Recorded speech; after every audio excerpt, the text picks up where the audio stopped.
minute, Jack. This is a friendly celebration.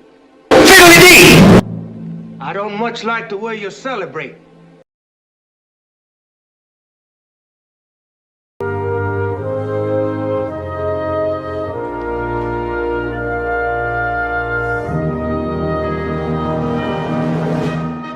I pledge allegiance to the flag of the United States of America and to the republic for which it stands, one nation, under God, indivisible, with liberty and justice for all.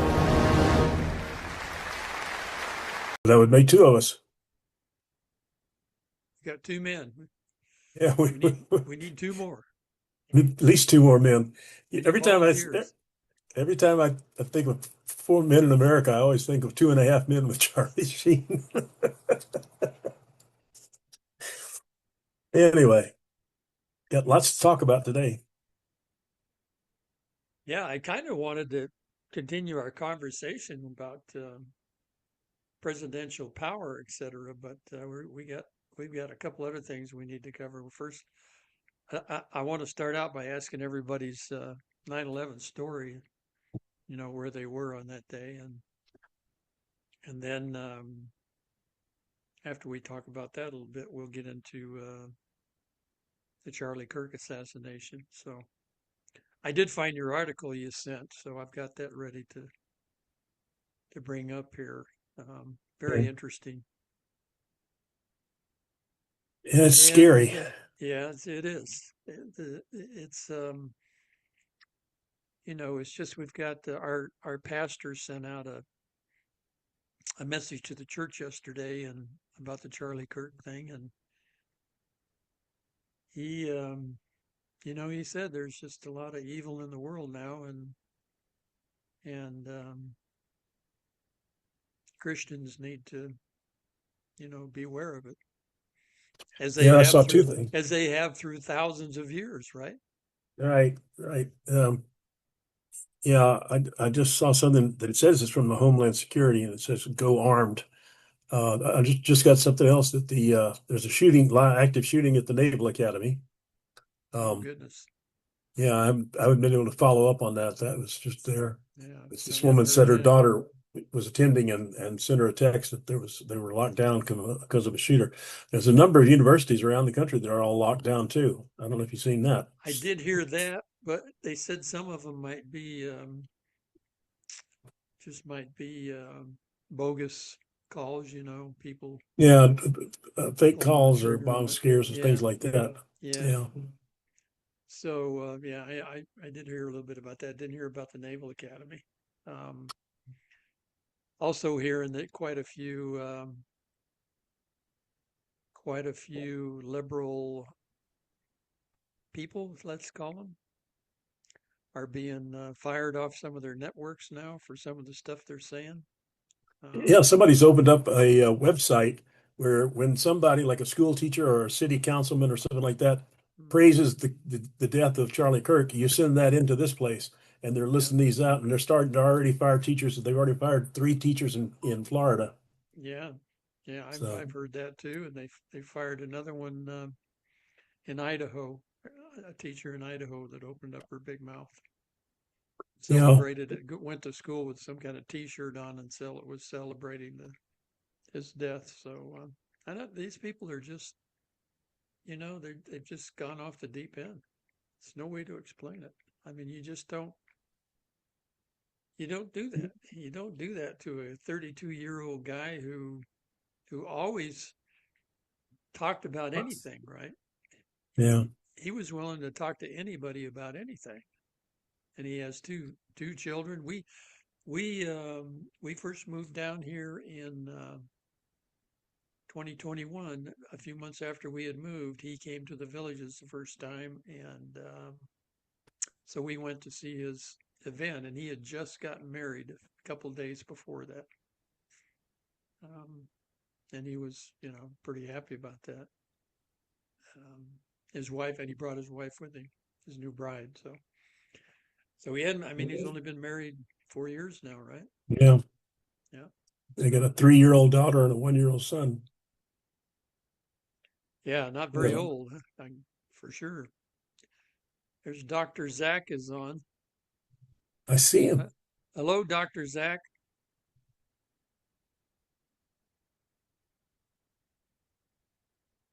He's got one of those old hand cranked iPhones. That's why it's taking him so long to Yeah. get it up to speed.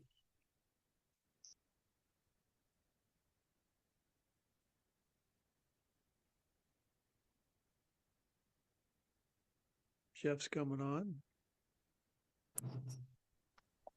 Yeah, I'm going to Zach's, to Jeff's mayor's meeting tonight. Yeah. Yeah. Yeah, I know he's got one tonight, so we'll stop right at 4:30 your time. Yeah, because it takes me almost an hour to get to his meeting. Hey, Zach, everybody. you got your mic on? Just need a picture. Hey, Jeff. I should have my picture on. What's Yeah, there you wrong go. with You're that? on Oh, now. there. Yeah, Looks you just are. like you. Ah, it looks just. Zach, we can't see you yet, but we can hear you. Well, you had my picture up just a minute ago. Yeah. I didn't see it, but I was looking.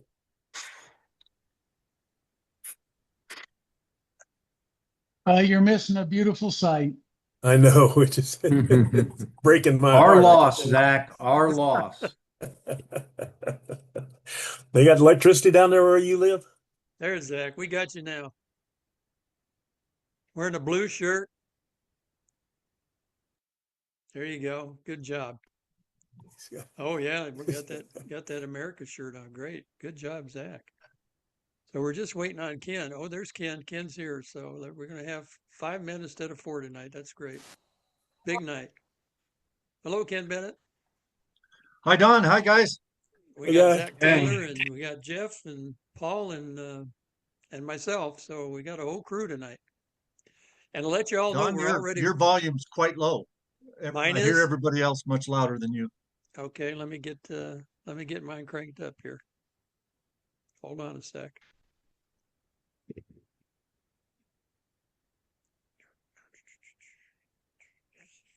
So we're going to start out tonight with talking about the day, which is today's 9/11. And I know there's another big cloud hanging over us, but we'll get to that. That'll be part of our discussion tonight. So let's start out. Whoever wants to start, we're already recording, and I'm doing this a little bit different tonight. I'm just recording on Zoom. I don't have my studio software all set up yet. I'm using a brand new computer tonight. So my computer finally it said its last breath I guess for last Sunday or something. It got really weird. So I couldn't even put the show together. I think I wrote you guys, so I was struggling. But anyway, this is a new computer, and can you hear me better, Ken? A bit, maybe, but it's fine. Okay. Let me do this. Just keep the mic close to you if Yeah. you don't mind. Sure. So whoever would like to start, where were you on 9/11? And I'm going to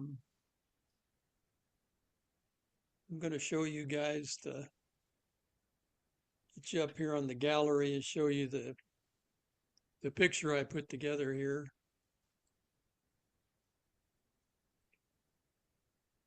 Testing 1 2 3. Testing 1 2 3. Well, it's not coming up anyway.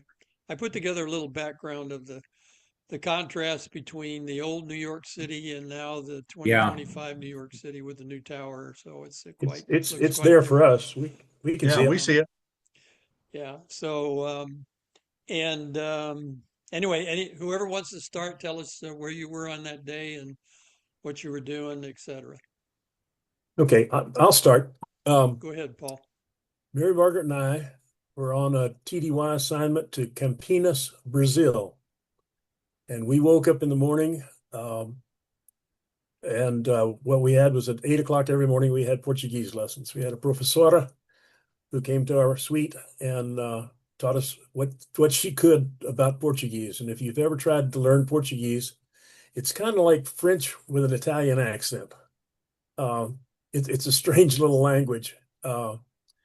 Anyway, we were there, and we had our lesson, and then I was driving into Sao Paulo to work at the federal office in Sao Paulo. And I, of course, I had the radio on, but they were speaking Portuguese, which didn't, but you could pick out words. And I spoke enough Spanish that some of the words came through. And the announcer was saying there was an airplane that had crashed into the World Trade Center. And I didn't think anything, I mean, I thought about it, that happened an airplane ran into the Empire State Building a while back, World War II, something like that. Anyway, so it wasn't a big deal, but it didn't mean anything at that time. Just an airplane ran into the building. And then he said, and again, my Portuguese being weak as it was, he said, and now we're going to switch to Washington, D.C., where an airplane has crashed. And I thought, he doesn't understand that the World Trade Center isn't in Washington, D.C., it's in New York. And so, I was thinking, I was trying to puzzle this all out in Portuguese, in Spanish and English. And finally, I got to the office and I called Mary Margaret, and she was watching it on TV as the second airplane hit. And it was really quite a jolt, as we all experienced, but it was even, I guess, a more of a bigger jolt, if you were, not knowing what the next steps were going to be, and being 2,400 miles from home and in a country where I didn't speak the language fluently enough to do anything more than get dinner in a restaurant. And so that was a big thing. But what I wanted to emphasize on this was that as time went on, as the week went on, it was really amazing to the caring of the Brazilian people who knew we were Motorola employees and people at the hotel who knew we were American and offered us sympathy for what had happened for all the people that had been killed. That's cool. And interestingly enough, the hotel that we were staying in, we had a suite at the hotel, was where the pilots that fly from Hollandia, that's Holland, if you write it out. Hollandia is outside of Sao Paulo and Campinas, and it's where they grow all the flowers, and they fly them daily to the United States. They fly airplanes full of flowers up here for distribution. And because of the shutdown of the airspace in the United States, all those pilots and their airplanes were grounded. And so they were having, quite frankly, I'm sure they were saddened that the World Trade Center had been hit, but they were having a big time because they couldn't fly so they could drink. Because usually, you don't drink for 24 hours before you fly under the FAA rules. So they were downstairs in the lounge partying for about a week there before they opened up the airspace and let them go home. But it was interesting that one of the girls in the office where I was working, her birthday was Friday. The 9/11 was what, a Tuesday, or did anybody remember? Tuesday. Yeah. And so on Wednesday, I was invited to go to this birthday party.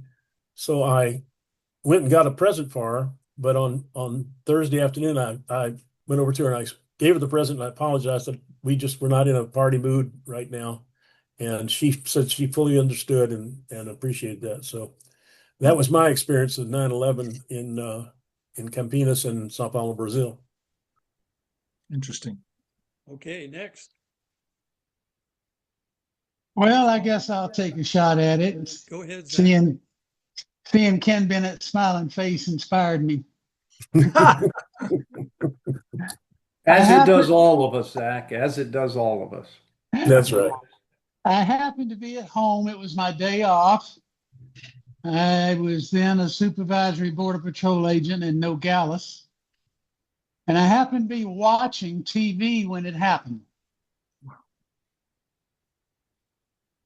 And I said to myself, something this big and this hard and this bad didn't just fall out of the sky. This had to be planned. It took a lot of people to be involved. We should have had some foreknowledge. And we did, of course. And of course, we found out later we did. It's just nobody paid any attention to it. Right. But then I'm sitting watching, and then I see the two trade buildings come down. They didn't come down like they'd been hit by aircraft. They came down like they had been demolitioned. They came straight down. That means those demolitions had to have been in the building before the planes hit. That means it was an inside job. And as soon as the people, other than myself, that took notice of this, that particular clip came down off the internet. So I'm sitting here telling you right now that I don't believe the standard narrative about what happened. I think it was inside. I think it was an inside job. Yeah, some people don't believe it, Zach. So yeah, understand. I can't believe people, you got to believe your eyes. Yeah. So who wants to go next? Ken, Jeff? I'll go. Go ahead. Yeah, September 2000. I had been in New York City just a few days before. I was in the state Senate here in Arizona. Usually two or three times a year, state legislators attend gatherings that include state legislators from around the country, and we kind of share ideas and tell what's going on in each other's states and things like that. And so we had just had one of those meetings in New York City a few days before. I can remember I didn't go up in the Twin Towers, but I can remember standing on the top of the Empire State Building looking at the Twin Towers. But I'm back home, and even though the legislature was not in session at the time, I was in Phoenix, and I was staying at the house that I stayed with some friends of my parents whose kids were grown up and out of the house. And so I used to go down, spend a night or two, come back, go down, spend a night or two, come back. I still had all three of our kids at home. And so anyway, I happened to be at our good friends, the Sheffers, in kind of north central Phoenix, Dunlap and 7th Avenue. And I'm kind of getting ready to go into the Capitol when I hear Barbara, the wife, just exclaim, just kind of scream out. And I run around the room to where the TV was that she had on, and the plane had hit the first tower. And so we started watching it, and I was watching it when the second plane hit. And I was just overcome with fear that we could be talking 20, 30,000 people dead, because I knew how many people worked in those two buildings. And then when they both, I wasn't aware of, or I don't remember having the thought of tens of thousands of people could be killed until the buildings came down, as you mentioned, Zach. Now, I've seen some videos, or I've seen some documentaries of how the buildings were built, and I don't believe it was an inside job. I think the planes did enough damage to the structural core of the building, but more importantly, the jet fuel that burned for minutes and minutes and minutes and minutes. I think that's what brought the buildings down. And yes, they came down like they were intentionally imploded. They came right down on the top of each other. But I've seen documentaries that caused me to believe that it was unfortunately the way the buildings were designed and constructed, that when the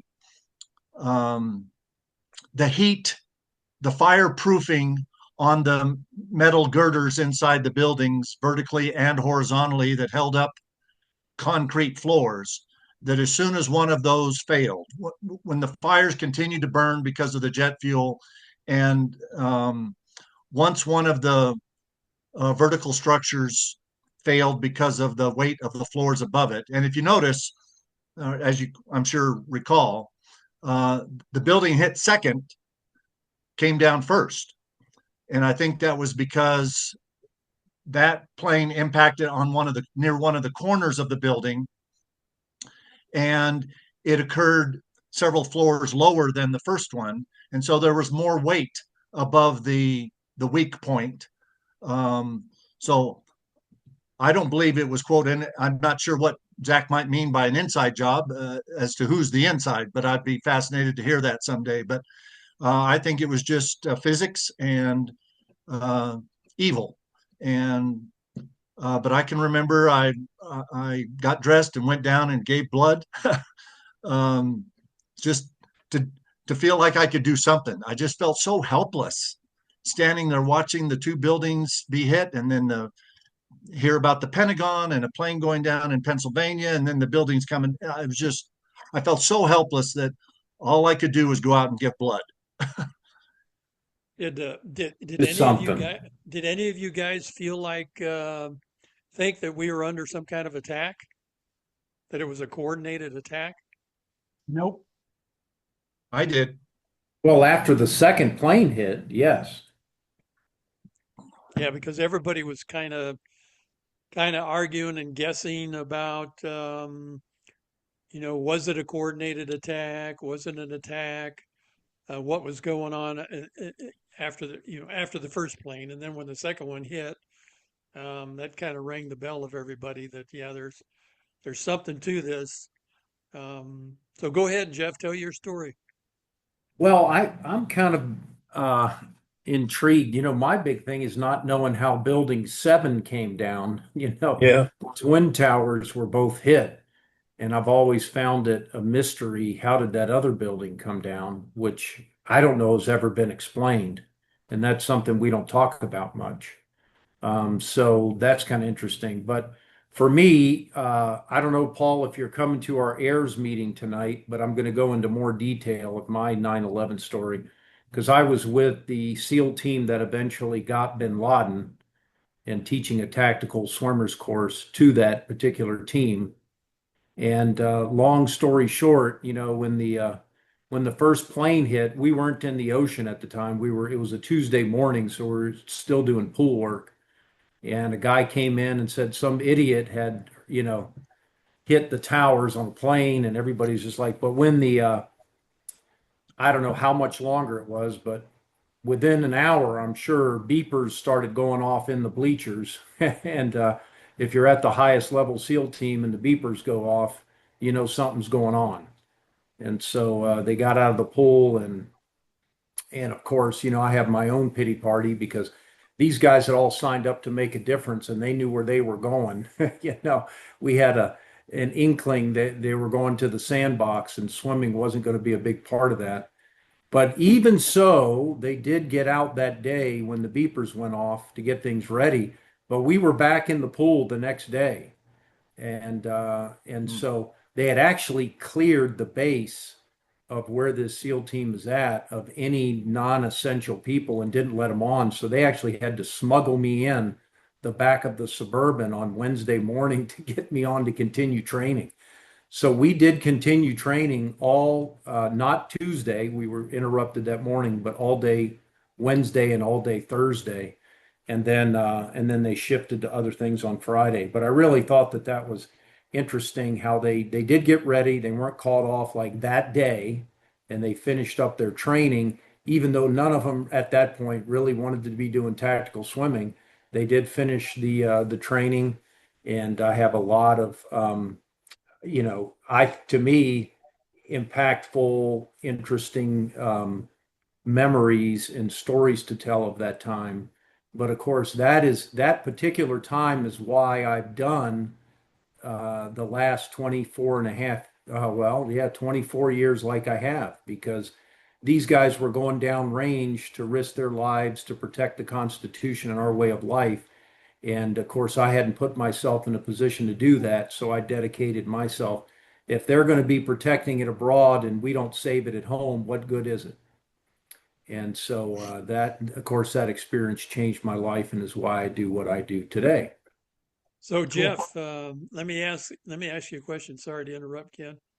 Um, did the SEAL team know? Did they have orders by the end of the week, or did you know that? Did you know that? No, they had an inkling of who did it and where they were going, Yeah, and what they had to ramp up and get ready for. right. But they did not ship out the entire team until later. They did send particular individuals, and I think most of that now is well known. The horse soldiers that came from Delta Force and the Army, and a few of the SEALs, yes, that I was training went over in small groups for observation. Yeah, And I mean, the missions the things that I've been able to hear in the missions will give you goosebumps. Like, do we have men who really did these things? And the answer is yes, we do. oh yeah, Yes, we do. yeah, And it's very inspiring. And I'm not worthy to tie their shoes, so to speak. So I'm very honored to have worked with them for such a long period of time. And so we do have it. And when you point the gun in the right direction and they're given authority and trust from our government to do what they are trained to do, they can accomplish, things that we can't even think of. And of course, that's what happened with a small group of the Special Forces Army guys. And it's also to a lesser degree known what some of those smaller SEAL teams did when they first got in over there. Jeff, Yeah. I was wondering, just the other night, I happened upon the movie Zero Dark 30, which is about Right. the Benghazi. no, no, Oh, no. was that no, it's Benghazi? about No. killing bin Laden. Oh, yes. Zero Dark 30 Right. Okay. The is 13 about hours. 13 hours was Benghazi. Right. yeah, Zero Dark 30 was finding and killing bin Laden. It was kind of focused on the female um, CIA or whatever agent who had a lot to do with that. But obviously, it ends with the SEAL team going in there, and you have access to those guys. Have you seen that movie? And has any of them said how accurate it was? Yes, I do know those guys. And um, yes, I have discussed with them the accuracy of the movie. They do give that female CIA operative all the credit in the world. And, there are things like what one of the SEALs said to her when she identified the body, I mean, so I don't know if this is in the book or not, but he says, you know, uh, like, you're out of a job now or something like that, or no, now you're out of a job because she had spent, 10 years just doing that. And apparently she did weep, because it was really her efforts and stick-to-itiveness that really drove her superiors to listen to her. Oh And yeah, so just an incredible, and that's a great example of somebody who wasn't at the point, she wasn't the one who executed the mission. But if it weren't for her, it wouldn't have happened.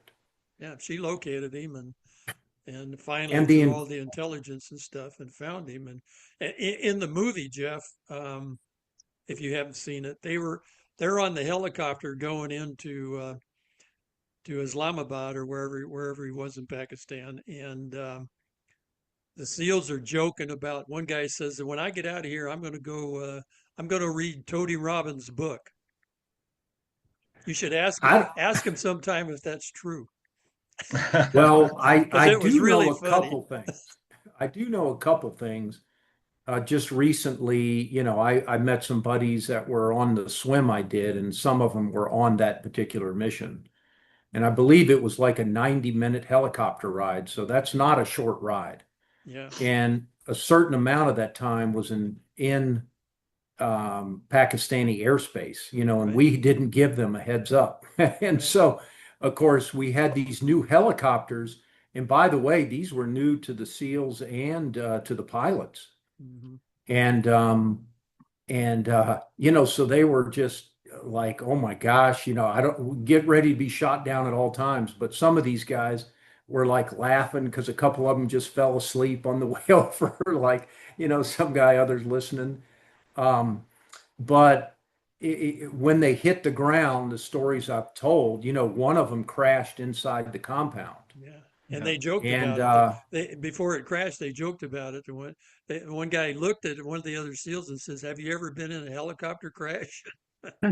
well, let He me didn't. let me He didn't ask if like they flying put on this. helicopters. Well, let me ask you if they put this in the movie. One of the guys who on the radio that was not in the helicopter that crashed was like, "Oh my gosh, they know about us. They've got a mock-up of a helicopter right inside the compound." And he didn't know that one had crashed. And they were mocking him over the comms, like, "Look, idiot, one of the helicopters did crash." I don't know if that was in the movie or not, but you've got some of these firsthand accounts, and I'll have to go back because I do think I saw the movie years ago, but I don't remember much of it. I think Watch it again, and I'd love to get your opinion of it. Yeah. Yeah. Good point. But these guys, they were prepared. Look, there was one team that went in, and they were prepared to lose them all. Sure. Because Yeah. there was another team waiting to come. Yeah. This was one of those things they call a no-fail mission. And that means you're willing to sacrifice everybody on those helicopters to execute that mission. And that is a tough pill to swallow.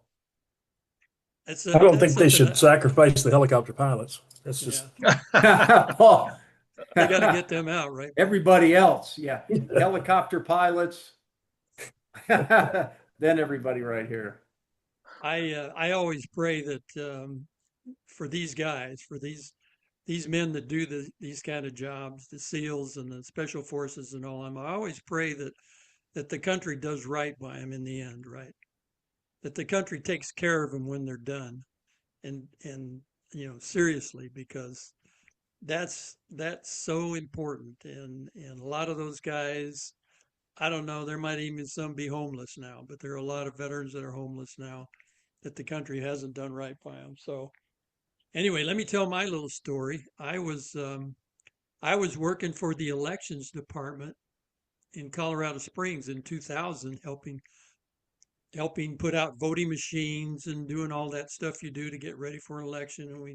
And we did all that, and we ran the checks on them, and so we went through the 2000 election and sat around in the warehouse waiting for George Bush to be elected, the hanging chads and all that down in Florida.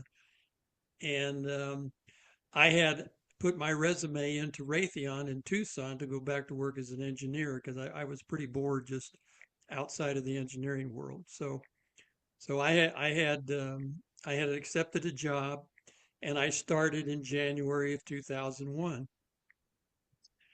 And so I had been at Raytheon for that 7 or 8, 9 months when this happened. And I was going into work when the first plane hit, and got into work, and everybody had gone over to the Raytheon Theater, which is one of the main buildings on the Raytheon campus there in Tucson. They have a big theater where they have large meetings and et cetera, and speakers and everything. So everybody was in there watching the television. So we walked over to watch what was going on when the second plane hit, and everybody kind of looked at each other. And within an hour, the word had come down to Raytheon, telling everybody that this is serious stuff. We all need to start, really get on our jobs. It's really important what we're doing. We've got to do everything we can to help the war fighters in this country because they're going off to war. So that our CEO came in and gave a big speech about that, and that fired everybody up. And from that point on, we were into it as much as everybody else, trying to support these guys. So that's where I was. Very interesting time, and it doesn't seem possible that it's 24 years later now. Because when you think about it, you think about that day, it's just like, you you just remember almost every detail about it, right? Everything that It was is going on. why, Don, I rent a car everywhere I go now. Yeah. Because I turned my rental car in and then I couldn't, and I should have just driven home because they had delayed all the flights, and I couldn't get out for days. Yeah. Yeah. Yeah, it's good that your car is your freedom. I've really learned that. Even if I go a short distance, like even if I park it, it's like, okay, I'm not going to use it, but I have it. What if you'd have driven that car all the way back to Arizona? Yeah, well, that's what I would have done. I would Yeah. have, if I just turned it in thinking I'd be able to get out Right. on a flight, and then I Yeah. couldn't I re-get it gotcha. because somebody else grabbed it because Sure. they were all gone. Yeah. Well, I'm Somebody, sure everybody was getting them to get out, right? Because they couldn't yeah, fly out either. So yeah. sure. No, I was Yeah. stuck. I did get back Sunday morning though. We finished training Thursday, and it took me till Sunday to get back. Jeff, I got a question for you. You questioned the demise of Building 7.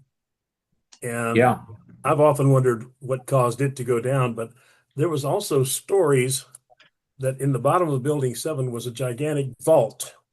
And in that vault was a bunch of military records, financial records.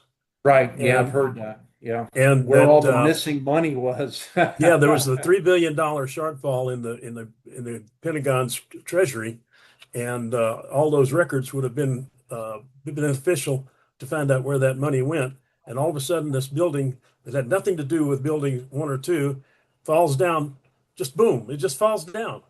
And what's really interesting is they have a video with a time clock on it that shows a BBC reporter reporting Building 7 falling down 18 minutes before it fell down.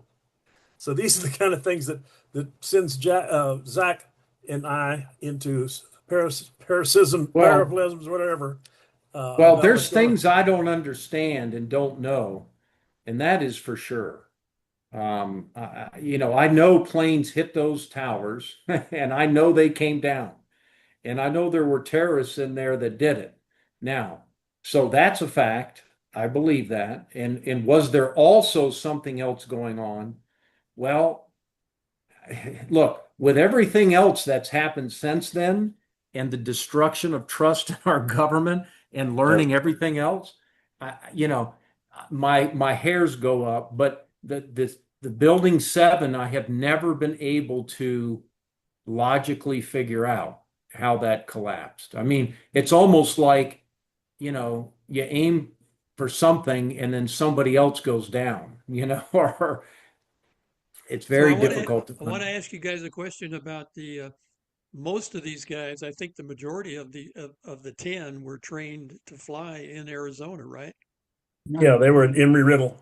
Went to and do you guys know? Does anybody know if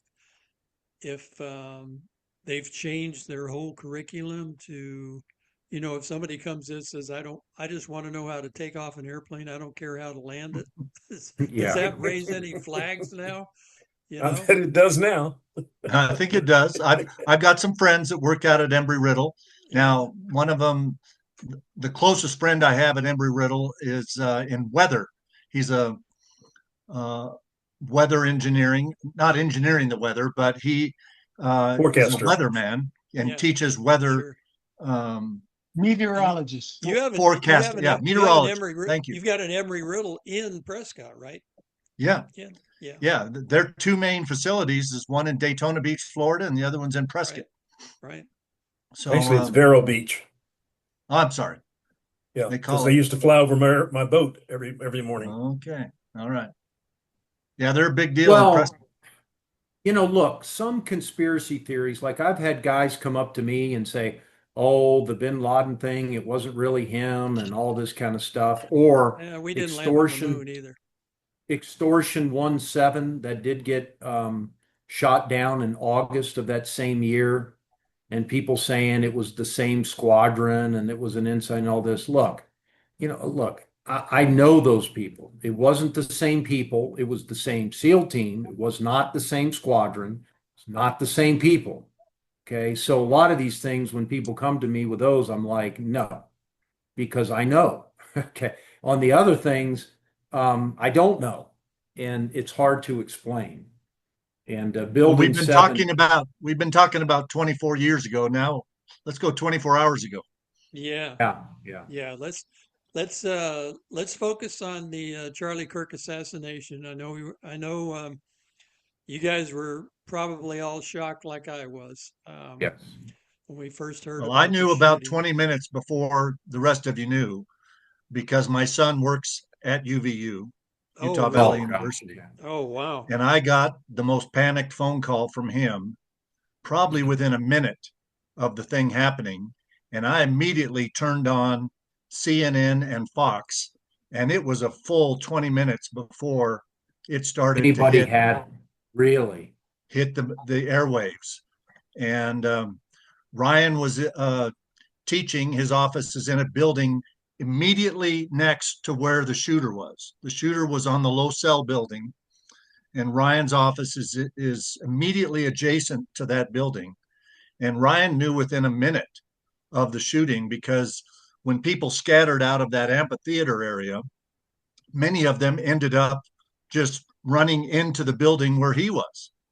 He said kids were running in there just screaming and scared. And in particular, he remembers one young man who was married, college student, but was married and was attending the event with his wife, but somehow got separated from her and could not get her on the phone. And so he was obviously really concerned.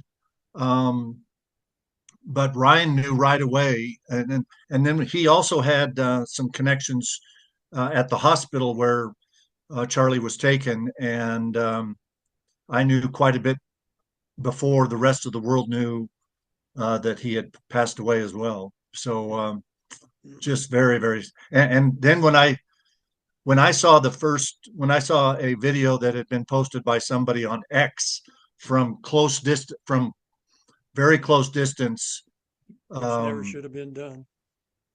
yeah, That stuff doesn't belong on the airwaves, and the amount of family. blood Yeah. the amount of blood coming out of his neck before he even hit the ground was just stunning. He had to be losing a pint of blood every 10 or 15 seconds. Yeah, must have hit the jugular vein. Yeah. Yeah. Carotid Yeah, artery. So did you guys? I guess you other guys, did you hear about it on the radio? How did you hear about it?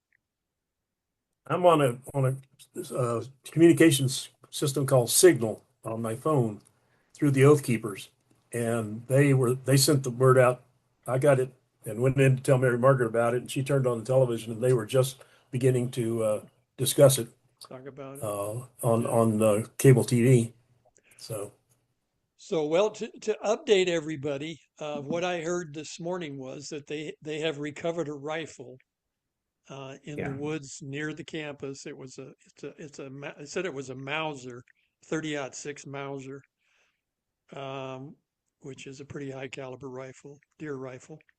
Don't know. They didn't say if it had a scope or not. Of course, they're examining all that for DNA and fingerprints and everything. And apparently this guy worked his way into a neighborhood and they have, and I'm going to put this up just so that people that haven't seen it can see it. If you guys could bear with me here, if I can do this right. I don't have good luck with sharing stuff, and I apologize.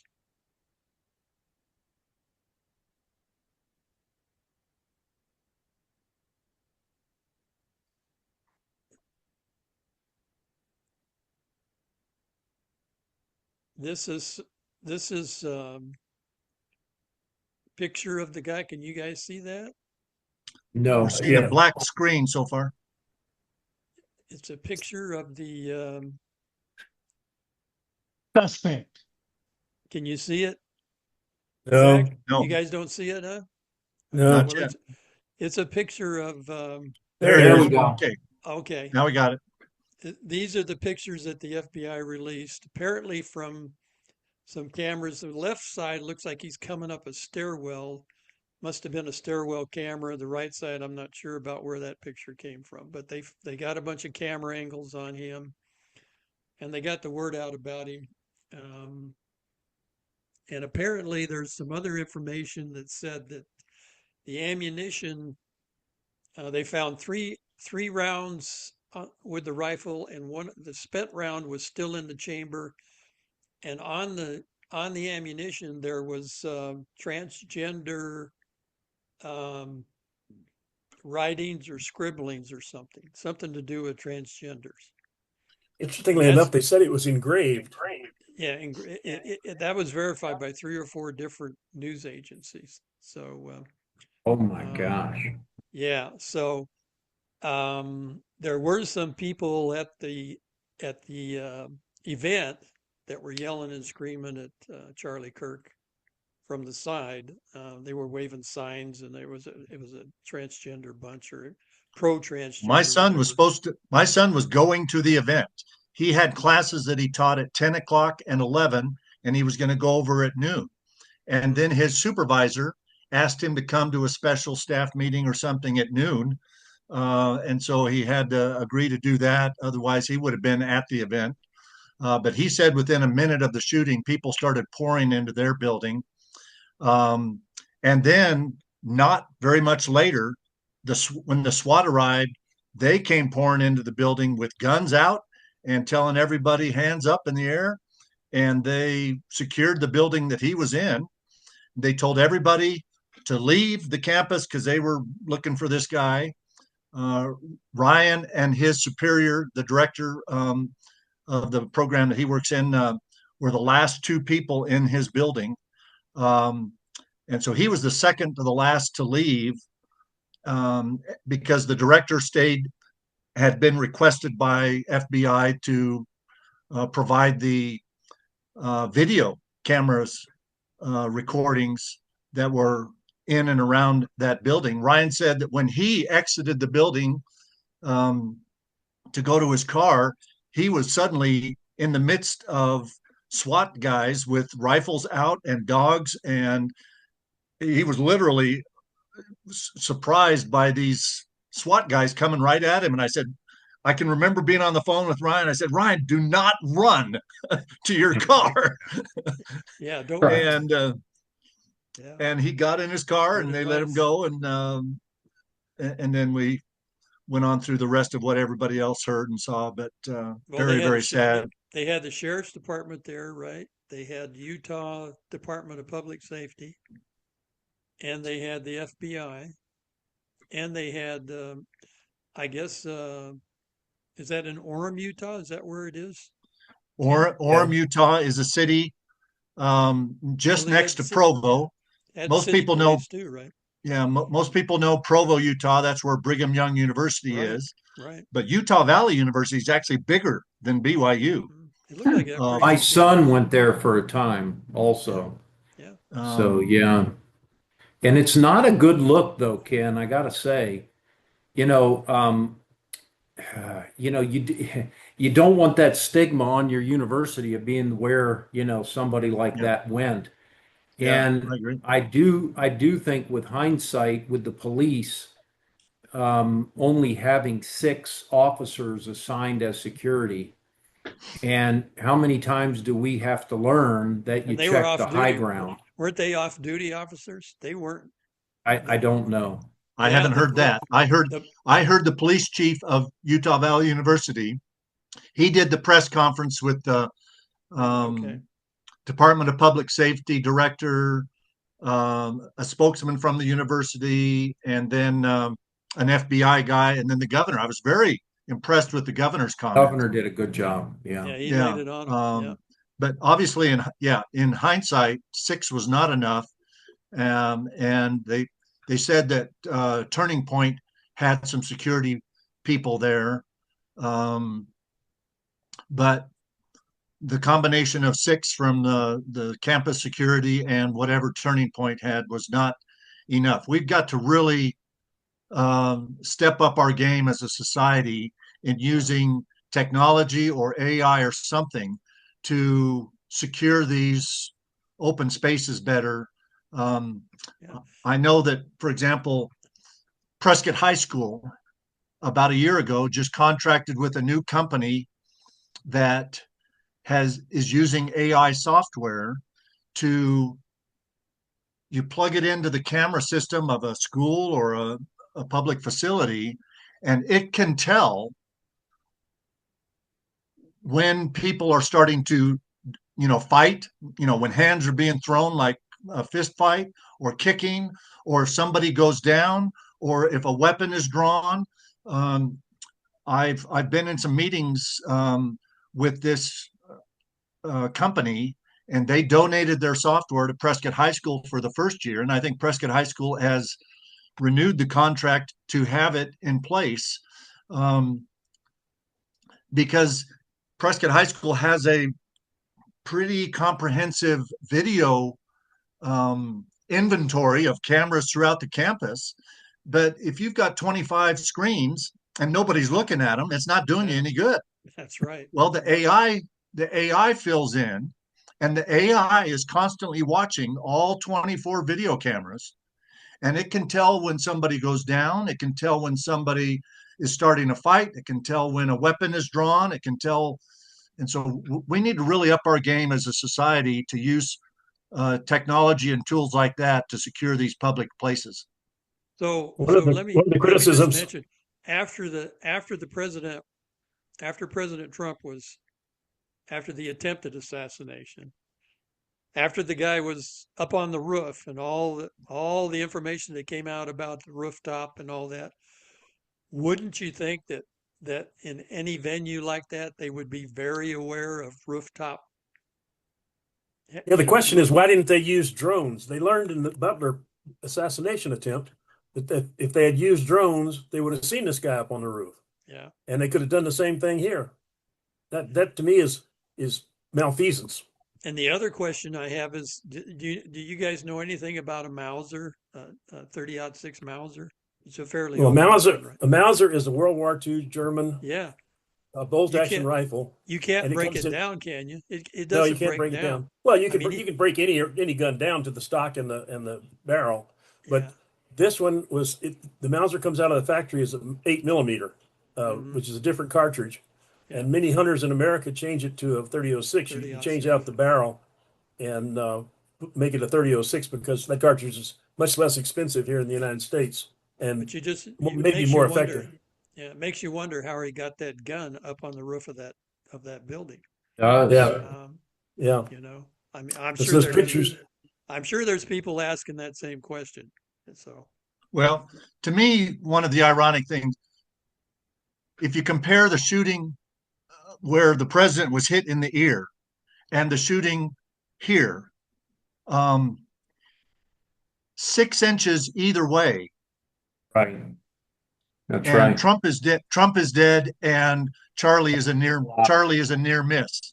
yeah, that's right. And so I don't fault, at least yet. Of course, maybe I'm biased because my son works there, but I don't fault Utah Valley University campus police department for something that the president of the United States experienced with full Secret Service protection. Yeah, that's true. Not quite full. Well, remember they sent a bunch of people. But you also don't expect, I mean, you don't expect that. But with the rhetoric going up like it is, we should have expected something like that. Let me ask this question to you guys, and I've kind of been mulling this over in my mind about this. So I'd like each of you to give a kind of a quick answer on this. Did this happen because somebody hated Charlie Kirk? Was this strictly? Oh, I think it goes much. Well, let me I finish. think it goes much higher than that. Is it strictly because of Charlie Kirk? Did this person hate Charlie Kirk? Or, okay, did this person hate President Trump? And because Charlie Kirk is a relationship with President Trump, that they decided to go after President Trump in this way? Or my third thought is this some way that the cartel wanted to get even with President Trump for what he's doing to the drugs and the drug trade and the illegal immigration. Could the cartel I be involved with this? I think here's what I told my wife this morning. I think this comes way from the top of the anti-American whole program. Our education program, the NEA, has been dumbing down our students to get people down to the point of being effective factory workers without thought, without any independent thinking. And Charlie Kirk was turning that around. Charlie Kirk was saying things to college students that was making them think. Absolutely. And they can't have that happen under their program. And I think that's why he got taken out. I don't think it has anything to do with the president. I don't think it has anything to do with the cartels. I think it has to do with the people who are pushing the NEA to dumb us down from kindergarten to college. That's my belief. Strictly hate for Charlie Kirk. Well, not hate. They don't even care about Charlie Kirk. They just don't want someone like him turning around students and making them become human beings. Yeah. Any other thoughts, anybody? Yeah, I've got several. We're counting on I it. don't know who else is an avid shooter. I've been hunting since I was 4 years old. I've killed about 26 elk and over 100 deer. I got a target right here.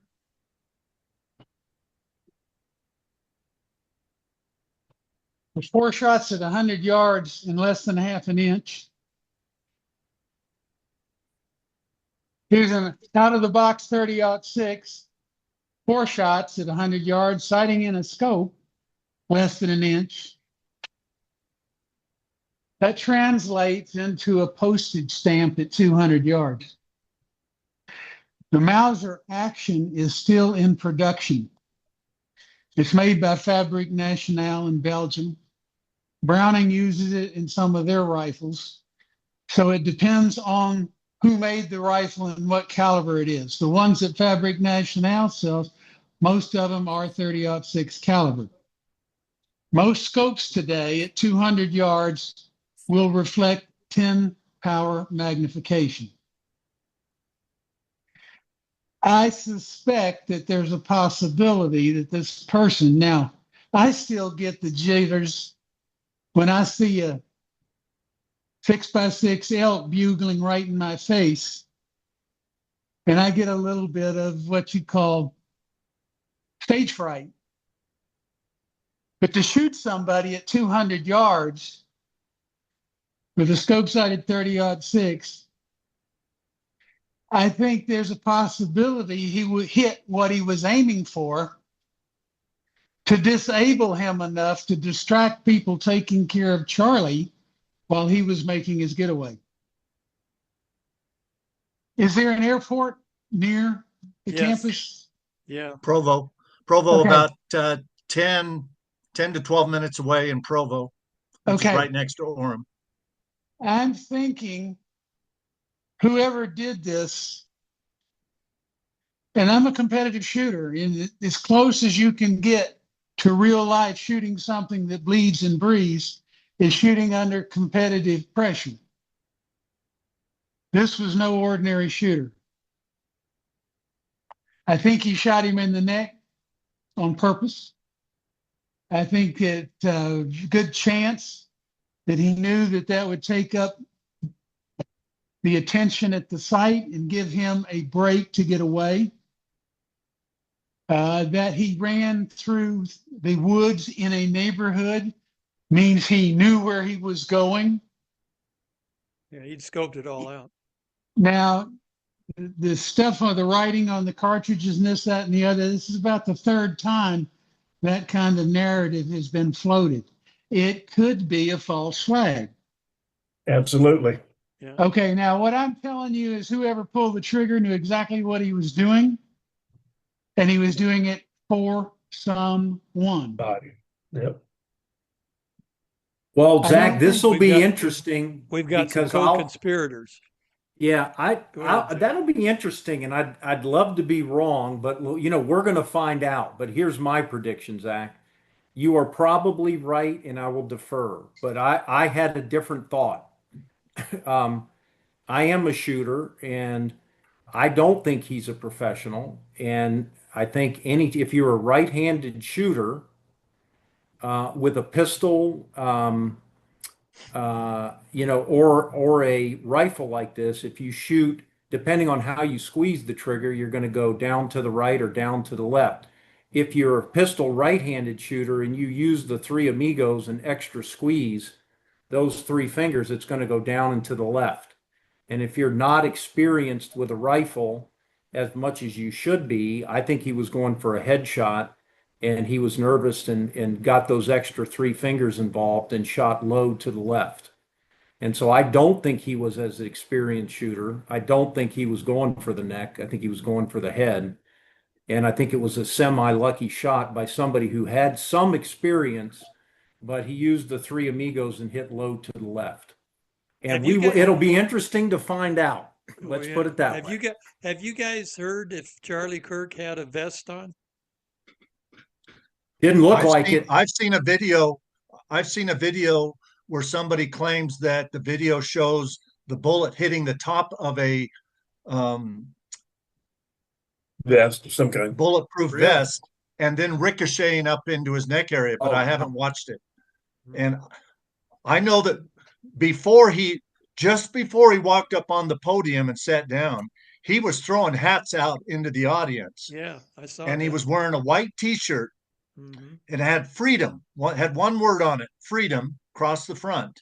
Right. And it was a fairly thin T-shirt, I got the impression. And I didn't see evidence of a vest underneath the T-shirt. Okay, guys, I want to put one more thing up on the screen. And Paul brought this up with me earlier before the show. And this has to do with coming together. Okay. The two political camps coming together. I want to put this up and show you guys before we sign off here. So yeah, I sent it to all of you. Yeah, I read it. It was good, Paul. I didn't get to read it. I'm sorry. Okay, so everybody see that? Is it coming up? Not yet. There it is. There it is. Okay, it's from a state representative. I think it's in Virginia, right, Paul? Yes. Yeah, I am told that as a state representative, this is the moment where I am supposed to express my heartfelt condolences and then stand in solidarity with those on the other side of the aisle as we condemn political violence and stand unified as one people. But we aren't one people, are we? The truth is we haven't been for some time now, and there is really no point in pretending anymore, if there ever was. We are two different peoples. We may occupy the same piece of geography, but that is where the similarities seem to abruptly end.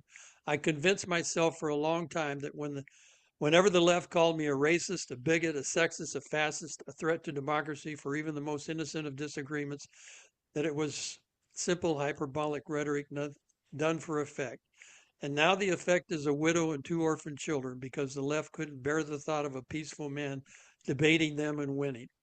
I don't think they realize it yet, but murdering Charlie Kirk is going to be remembered as the day where we finally woke up what the fight really is. It's not a civil dispute among fellow countrymen. It's a war between diametrically opposed worldviews which cannot peacefully coexist with one another. One side will win and one side will lose. Charlie tried to win that fight through argumentation, through discussion, through peaceful resolution of differences, and the other side murdered him. Not because he was extreme or inciting violence or any other hyperbolic slur they hurled at them. They murdered him because he was effective, because he was unafraid, because he inspired others and made them feel like they had a voice and they were not alone. And he did it at the very institutions that have fomented so much hatred toward conservatives. I don't want to stand in solidarity with the other side of the aisle. I want to defeat you. I want to defeat the godless ideology that kills babies in the womb, sterilizes confused children, turns our cities into cesspools of degeneracy and lawlessness, and that murdered Charlie Kirk. Social media is aflame right now with leftist celebration of Charlie's death. I wonder if any among them understand what has happened. If there is a Yamamoto somewhere in their midst warning, what they've all done is woken a sleeping giant. I doubt it. I think they gave up introspection and self-awareness a long time ago. And then it goes on from there. So yeah, it's a wonderful article. Let me just say this. He says Charlie tried to do this with conversation and debate, and he was murdered for it. If this, you didn't read the last little part, but if this is saying that we have to respond in kind to what happened to Charlie, I reject it. No, he doesn't. No, he doesn't Good. say that. Good, because No, the answer is not elevated violence against the other side. The answer is exactly what Charlie was doing, which is challenging thought, changing minds. And yes, he may have been so successful at that somebody took him out, but we cannot respond with bullets. We've got to keep this in debate. don't be afraid. Just don't be At a afraid point. to speak up. I want to throw this in. I'm on a vow. Ken, you're familiar with a vow? Another voice of warning. It's a LDS website, and when they were talking about this afternoon, and I wrote, you don't negotiate with a rattlesnake. You don't negotiate with a grizzly bear. You will have a bad outcome. What we may have to do is what we have to do with rattlesnakes and grizzly bears, and that's. You remember what Churchill said when he talked about Hitler? Hitler will not insist on outrageous terms. He will know his own weaknesses. He will be reasonable. When will the lesson be learned? When will the lesson be learned? How many more dictators must be wooed, appeased, good God, given him mixed privileges, before we learn? You cannot reason with a tiger when your head is in its mouth. Yeah. I always remember that little statement that came out of the movie about Churchill. So Well, let me Don't make misunderstand me. Don't misunderstand me. I'm not saying that we can't and shouldn't use deadly force to prevent these kinds of things from happening. Exactly. I fully support the death penalty. I fully support holding people accountable for their actions and using whatever tools we have necessary to prevent and deter people from doing things like this. But I'm not going to say we should be shooting each other. Yeah, you're not for civil war. No. No, none of us are. But let me just make a comment. I'm writing an article on this now because I was up all last night thinking about it, and I haven't finished yet. But here's what I believe is that any of us who have curbed our speech, that are well informed and have a big opinion on something, that haven't spoken out of fear of losing our job or offending our friends or alienating our family, we are in part culpable and responsible because we have allowed, under the guise of tolerance, for lies to grow up like weeds amongst us. And because of that, we have given it room to grow. And had we, come out loudly as a majority, and I'll give you an example, men and women's sport. I say, well, you have to know what you're talking about first. So you have to be well informed, but it does not take a well-informed person to stand up and say that is wrong. That's right and wrong. And yet how many coaches in the NCAA Division I swimming championships stood up and said, this is wrong? And how many parents, how many coaches? We all went along with it. Now, I'm not saying I did because I was out there against that from day one, and I am really angry at the coaches. But their excuses are, because I've talked to them, I can't risk my job. I've got to feed the family. Look, there are things more important than your job. There are things more important than putting food on the table, and I'm not kidding. And it's going to take the sacrifice of all of us. How many of us stood up during the, defund the police, but people knew that was wrong, but were too scared because of the George Floyd backlash, and you're going to be labeled a racist. You need two things that Charlie Kirk had, and this is why he's irreplaceable. You need to have knowledge, which a lot of people have, and you also have to have courage. And you have to have that locked into an individual that also has the skill set and the charisma to be able to relate it to other people. So if we are any bit complicit with the lie, and like I heard Malcolm Gladwell recently talk about how he just didn't have the courage to stand up for something about men and women's sport because he was going to be, ostracized or something. But he knew at the time it was. But this is the majority of people. How many knew when we knew that COVID wasn't killing children, had the cojones to go in front of the school boards and say, take the masks off and get them back into school? And so, look, so this article I'm sure is going to be hated by everybody, but we are all complicit, because if we would have pulled the weeds early on before they became large trees within our garden and took it over, we wouldn't have this right now. If we were willing, and it's all under the guise of tolerance. And so tolerant to other people, yes, but tolerant to lies that are blatant, no. And we all fall prey to this, even on the man-made climate issue.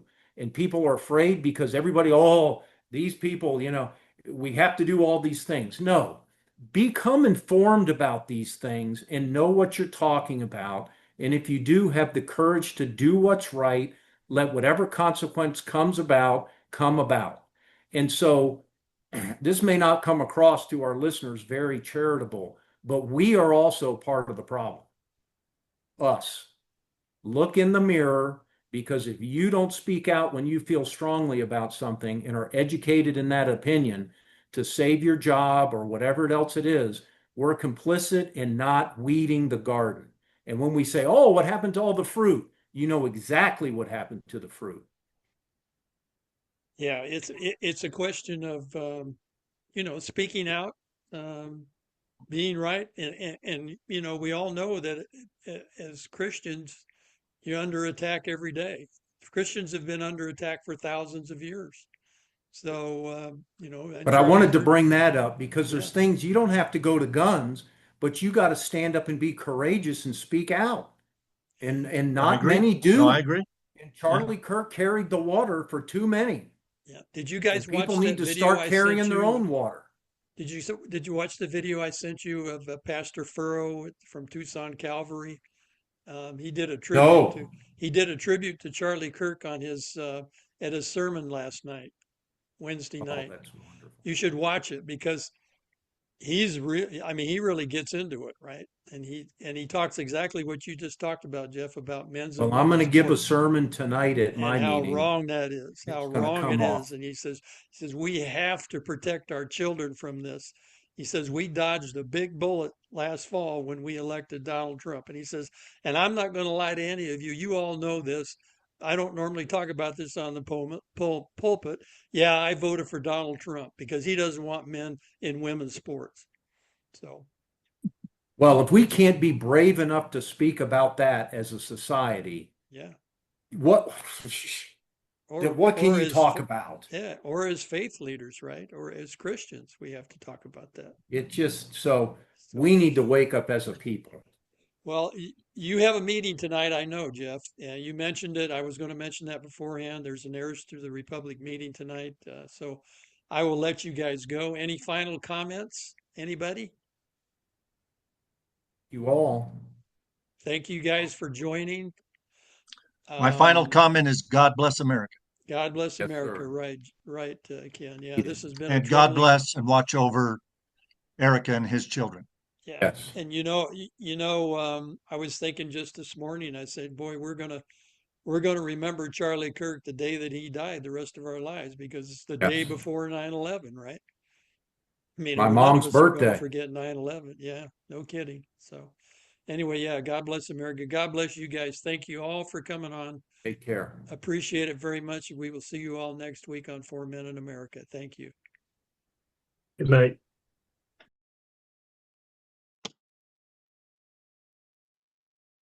If you want to change the world, start off by making your bed. If you make your bed every morning, you will have accomplished the first task of the day. It will give you a small sense of pride, and it will encourage you to do another task, and another, and another. And by the end of the day, that one task completed will have turned into many tasks completed. Making your bed will also reinforce the fact that the little things in life matter. If you can't do the little things right, you'll never be able to do the big things right. And if by chance you have a miserable day, you will come home to a bed that is made, that you made. And a made bed gives you encouragement that tomorrow will be better.